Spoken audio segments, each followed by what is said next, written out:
আসসালামু আলাইকুম রহমতুল্লাহি তাআলা ওয়া বারাকাতুহু। আজ আমাদের সমাজে এমন অসংখ্য মা বাবা রয়েছেন যিনারা আফসোস করে বলেন, আমরা তো সন্তানের জন্য কোনো কিছুর কমতি রাখিনি, তাহলে আমাদের সন্তান এমন হলো কেন? এর উত্তর হলো, আমরা শুধু সন্তানের চাহিদা পূরণ করেছি, কিন্তু তাকে সঠিক শিক্ষা ও উত্তম চরিত্র দিতে পারিনি।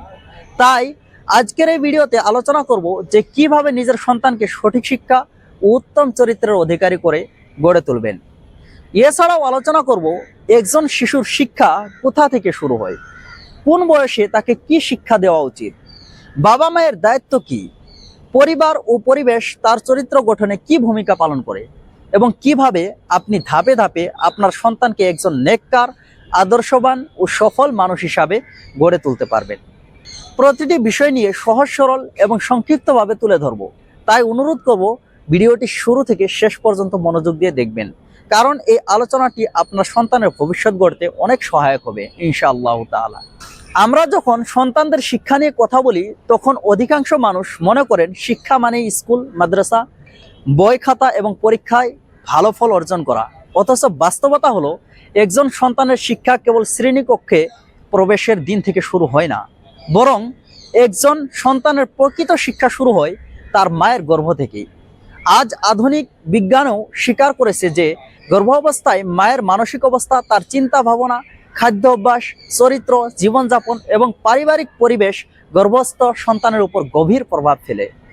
গর্ভ অবস্থায় যদি মা আল্লাহ তাআলার স্মরণে থাকে, নামাজ রোজার প্রতি যত্নবান হন, কোরআন তেলাওয়াত করেন, ধৈর্য ও সন্তুষ্টির জীবনযাপন করেন, তাহলে সেই প্রভাব সন্তানের মাঝেও প্রতিফলিত হয়।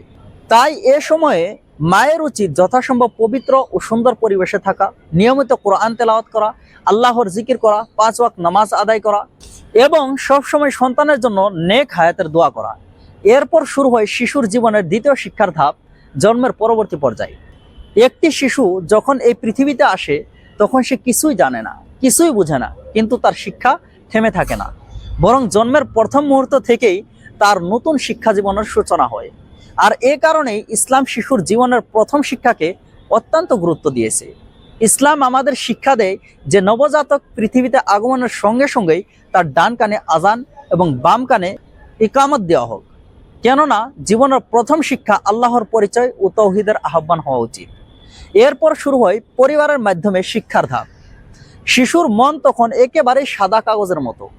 সে কথা বলতে পারে না, অনেক কিছু বুঝতেও পারে না, কিন্তু সে চারপাশের সবকিছু দেখছে, শুনছে এবং নিজের ভিতরে সঞ্চয় করছে।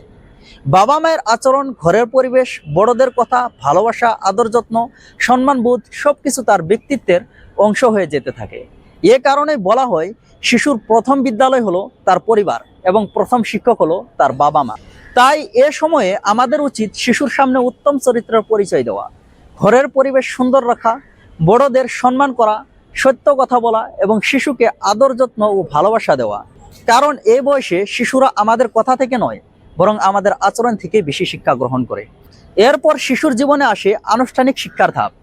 যখন সে কিছুটা বড় হয়, তখন তাকে মাদ্রাসা বা বিদ্যালয়ে পাঠানো হয়। শুরুতে এই পরিবর্তন তার জন্য কঠিন মনে হতে পারে, সে কান্না করতে পারে, মায়ের জন্য বেকুল হতে পারে, নতুন পরিবেশে ভয় পেতে পারে, কিন্তু ধীরে ধীরে সে বন্ধুদের সঙ্গে পরিচিত হয়, শিক্ষকদের সঙ্গে সম্পর্ক গড়ে তোলে এবং নতুন পরিবেশের সঙ্গে নিজেকে খাপ খাইয়ে নেয়। আর এই সময়ে শিক্ষার মূল উদ্দেশ্য শুধু লেখাপড়া শেখানো নয়, বরং লেখাপড়ার সঙ্গে সঙ্গে চরিত্রও গঠন করা।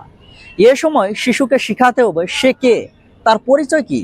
তার মধ্যে এই উপলব্ধি সৃষ্টি করতে হবে যে সে আল্লাহর বান্দা, মুসলিম উম্মাহের একজন সদস্য এবং ভবিষ্যতের একজন দায়িত্বশীল মানুষ।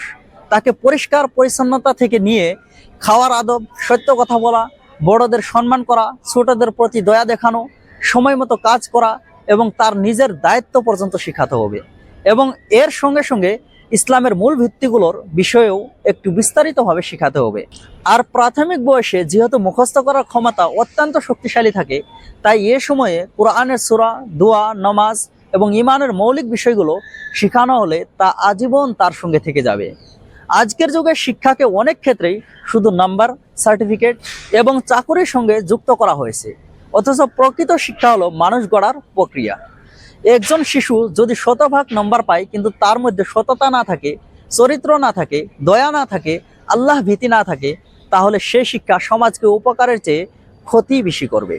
তাই আমাদের লক্ষ্য শুধু মেধাবী সন্তান গড়ার হওয়া উচিত নয়, বরং নেককার, আদর্শবান, দায়িত্বশীল এবং চরিত্রবান সন্তান গড়ার লক্ষ্য হওয়া উচিত। মনে রাখতে হবে, একটি জাতির ভবিষ্যৎ নির্ধারিত হয় তার শিশুদের মাধ্যমে। আজ আমরা যে শিশুদের গড়ে তুলছি, আগামীকাল তারাই সমাজ, রাষ্ট্র এবং উম্মাহের নেতৃত্ব দেবে। আল্লাহ তাআলা আমাদের সন্তানদের সঠিকভাবে লালন পালন ও শিক্ষিত করার তৌফিক দান করুক। আমিন। ভিডিওটি কেমন লাগলো কমেন্ট বক্সে অবশ্যই জানাবেন এবং এরকম ধরনের আরো ভিডিও পেতে চ্যানেলটিকে সাবস্ক্রাইব করে আমাদের সঙ্গে থাকবেন।